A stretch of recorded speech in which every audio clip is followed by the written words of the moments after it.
Welcome to our channel RTV. Iran America ఈ రెండు దేశాల మధ్య ఉన్న టెన్షన్స్ గురించి మనందరికీ తెలిసిందే.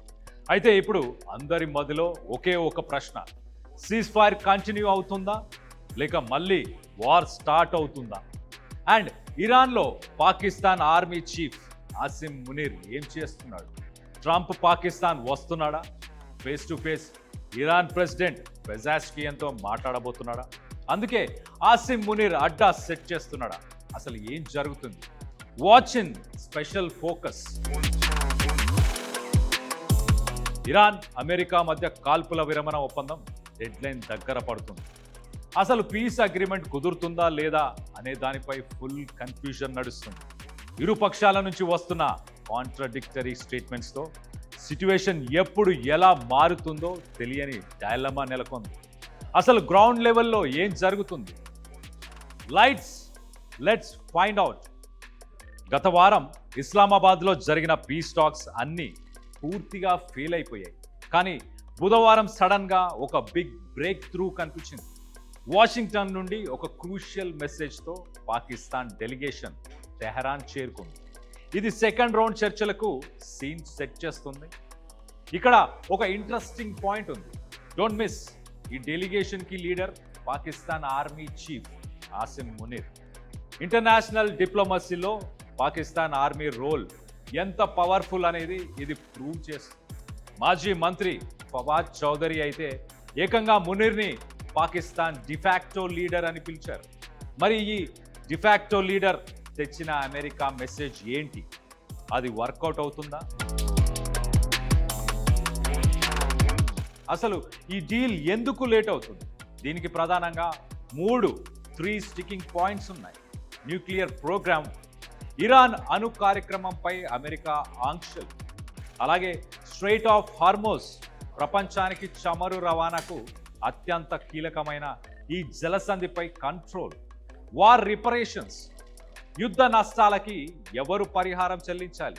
ఈ ఇష్యూస్ పైన కన్సెన్సస్ అంటే ఒక ఏకాభిప్రాయం తీసుకురావడానికి మధ్యవర్తులు తీవ్రంగా ట్రై చేస్తున్నారు.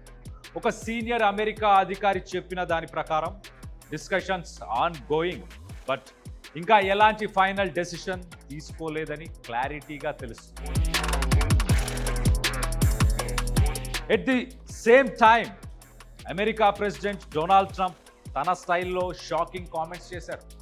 ఒక ఇంటర్వ్యూలో ఆయన మాట్లాడుతూ వార్ ఎండ్ ఫేజ్కి చాలా దగ్గరలో ఉంది, నేను హార్మోజ్ జలసంధిని మళ్ళీ ఓపెన్ చేయబోతున్నాను అని ఎంతో కాన్ఫిడెంట్గా చెప్పారు. కానీ గ్రౌండ్ రియాలిటీ కంప్లీట్ డిఫరెంట్గా ఉంది.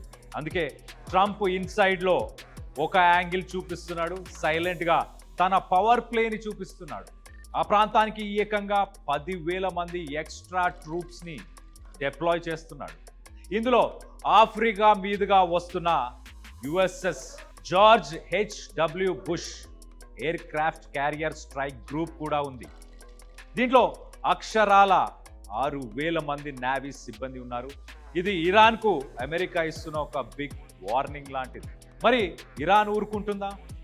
ఇరాన్ ప్రభుత్వ మీడియా ప్రకారం వాళ్ళ సీనియర్ మిలిటరీ కమాండ్ ఒక స్ట్రాంగ్ అల్టిమేటం ఇచ్చాడు. మా పోర్ట్స్ పై అమెరికా బ్లాక్డ్ ఎత్తివేయకపోతే Persian Gulf, Oman sea, red sea అంతటా కమర్షియల్ ట్రేడ్ పూర్తిగా నిలిచిపోతుందని హెచ్చరికలు జారీ చేశాడు. అంతేకాదు Iran foreign minister spokesperson Ismail Baghaei ఆయన కూడా క్లారిటీ ఇచ్చారు. యురేనియం ఎన్రిచ్మెంట్ పర్సంటేజ్ పైన చర్చలకు మేము రెడీగానే ఉన్నాం, కానీ మా దేశ అవసరాలకు తగ్గట్టు ఆ ఎన్రిచ్మెంట్ కంటిన్యూ చేసే తీరుతామని ఉండబద్దలు కొట్టారు. సో వ్యూవర్స్, ఇది ఇరాన్ అమెరికా మధ్య జరుగుతున్న హై వోల్టేజ్ డ్రామా. మాటల యుద్ధం ఒక పక్క, సైన్యం మోహరింపు మరొక పక్క. క్రైసిస్ ఎటువైపు టర్న్ తీసుకుంటుందో చూడాలి. మీ ఒపీనియన్ కింద కామెంట్స్లో మాతో షేర్ చేసుకోండి. ఈ అనాలిసిస్ మీకు నచ్చితే వెంటనే వీడియోని లైక్ చేయండి, మీ ఫ్రెండ్స్కి షేర్ చేయండి. ఇలాంటి ఇంట్రెస్టింగ్ గ్లోబల్ అప్డేట్స్ కోసం మా ఛానల్ని సబ్స్క్రైబ్ చేసుకోవడం మర్చిపోకండి. Thanks for watching. See you in the next video.